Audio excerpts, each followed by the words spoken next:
Над 18 часа во разбрануваните води на Егејското море преживеа 30-годишниот Тиван, чија роденденска прослава вчера се претвори во кошмар. Заедно со уште 20 пријатели со кои на плажата Мити на Халкидики славеле роденден, влегле да пливаат прекосејки им на многу силниот ветар и големите бранови, пошто биле одвлечени од морските струи.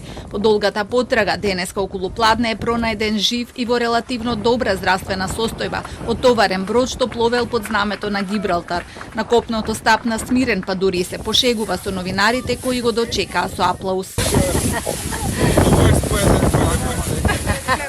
Веројатно е дека хеликоптерот што учествува во акцијата го лоцирал исчезнатиот, пошто бил информиран товарниот брод што се наоѓал во близина, а потоа бил преземен од чамец на грчката крајбрежна служба. На еден од чамците на спасувачките екипи, додека траеше потрагата, биле и татко му и брат му кои уште вчера пристигнале на Халкидики. It was definitely very stressful event. And we are all happy he's okay. What can we say? He's very strong. Yeah, he is. We all thought he would be in a worse condition, but he's doing okay. Has he told you something? No, he had struggled. She struggled speaking, but I think he's going to be okay. Now they're taking him to the hospital. It's all going to be fine. По 2 часа во вода вчера сурфер го спаси и другото момче на возраст од 25 години, а се уште се трага по нивниот 28 годишен пријател. За случајот денеска се огласи и од македонското МНР.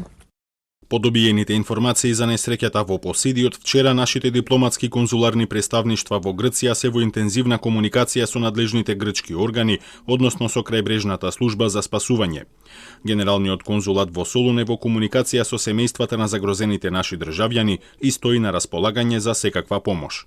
Македонците се бањале во морска област која локалните жители ја избегнуваат поради силните морски струи, но и поради тоа што таму се движат бродови и чамци. Ветрот бил многу силен, а брановите големи, што било дополнителна пречка за пливачите да допливаат до песочните плажи на Посиди. Лицата на плажата сватиле што се случило, но се случувало во рок од неколку секунди и немале време да реагираат.